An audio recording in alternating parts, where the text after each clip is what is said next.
سب سے بڑا ظلم اس معاشرے میں کیا ہے؟ جو بچپن ہی سے احساسات کے اوپر ایک بوجھ بن جاتا ہے بچیوں کے، کہ بیٹے کو افضل سمجھتے ہیں، بیٹی کو جو ہے گھٹیا سمجھتے ہیں.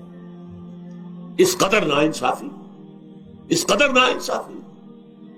اسی باپ کے نطفے سے بیٹا بھی ہے اور بیٹی بھی ہے، اسی ماں کے رحم میں بیٹے نے بھی پرورش پائی ہے، بیٹی نے بھی پرورش. بعضکم من بعض، قرآن کہتا ہے تم سب ایک دوسرے میں سے ہو، کوئی افضل نہیں، کوئی گھٹیا نہیں.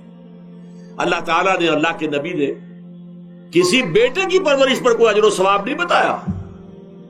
ہاں 2 یا 3 بیٹیوں کو پال پوس کر، تہذیب سکھا کر، پھر ان کی شادی کر کے ان کے گھروں میں پہنچا دیا، جنت کی ضمانت اللہ تعالیٰ دے رہا. اور سب سے بڑی بات یہ کہ سب سے زیادہ محبوب انسان حبیب اللہ محمد ہے صلی اللہ علیہ وسلم، اور محمد کو اللہ نے بیٹے نہیں دیے بھی تو لے لیے، بیٹیاں دی، 4 بیٹیاں دی.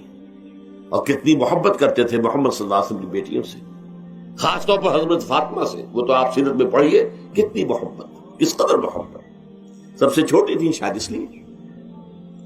بہرحال پہلی بات تو یہ بچپن ہی سے وہ دعویٰ پڑھنا شروع ہو جاتا ہے بچیوں کے ذہنوں پر کہ ہم کو گھٹیا ہیں، ہمارے بھائی بڑیاں ہیں، ہمارے والدین جو ہیں ان سے زیادہ محبت کرتے ہیں، ہم سے نہیں کرتے.